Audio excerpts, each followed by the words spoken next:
Hello and welcome to the first episode of PyTorch Deep Dive. PyTorch is the bread and butter of modern AI, therefore in this episode I'll be showing how DataLoader is designed in PyTorch. I'll be using code fragment from official PyTorch tutorial. There are two datasets followed by two data loaders. Data loader are critical backbone to handle data loading effectively. Let's see what happens when data loader is created. I will deep dive into first data loader for training dataset. I will specify only batch size as an additional parameter.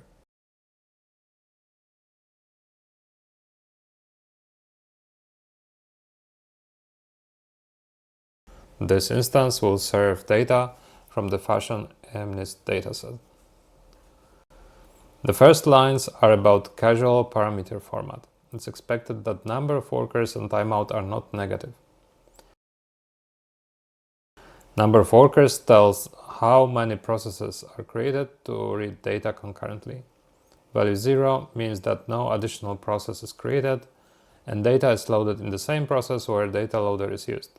There's no concurrency for this scenario, therefore requesting prefetch of data is illegal. By default, PyTorch will buffer up to 2 batches of data for processing. If there are no concurrent workers, there's no point in asking for persistency. Let's draw associations between classes. Dataset is the first object reference in DataLoader.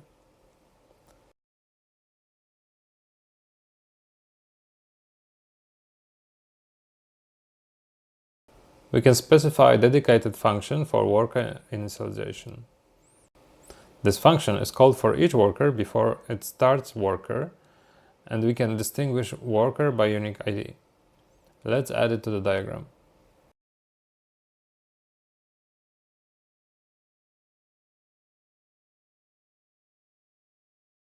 I will skip multiprocessing context for now.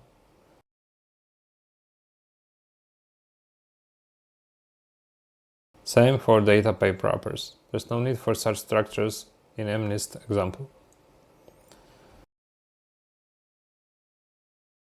There are two major dataset kinds, iterable and map-based. I will focus on map-based for now.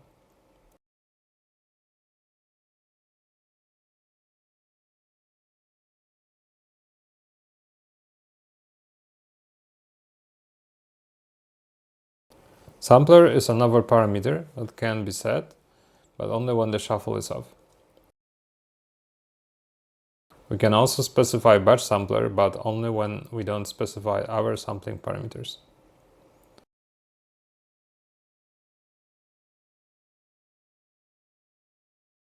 If we don't specify batch size, we cannot request last element to be dropped. If we don't specify sampler, PyTorch creates sampler that serves items in order as they are loaded from the dataset, unless shuffle is requested. In such case, data is randomly served with use of generator.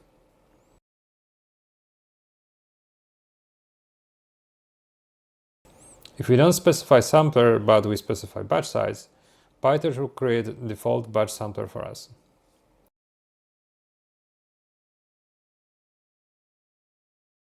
All of these are associated with DataLoader. Let's add these to the diagram.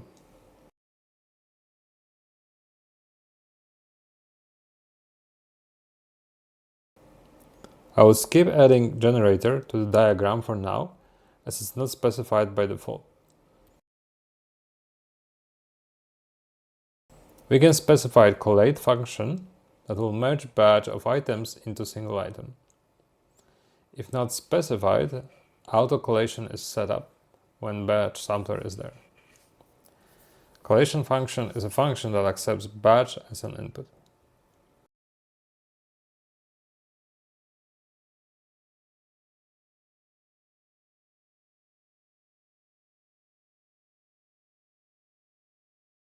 At this point, DataLoader initialization flag is set to true.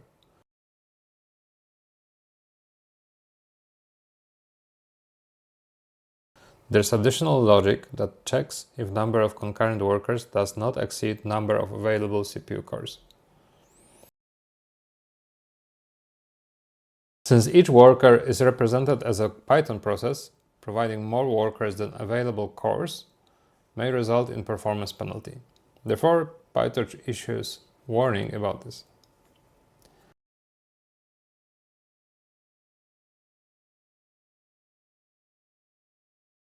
At this point, DataLoader is ready to serve data. In this episode, I showed you how DataLoader is designed, and in the next video I will iterate through the DataLoader to check how the data is served.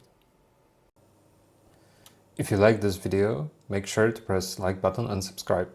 I hope my content will help you creating something great. Thanks for watching.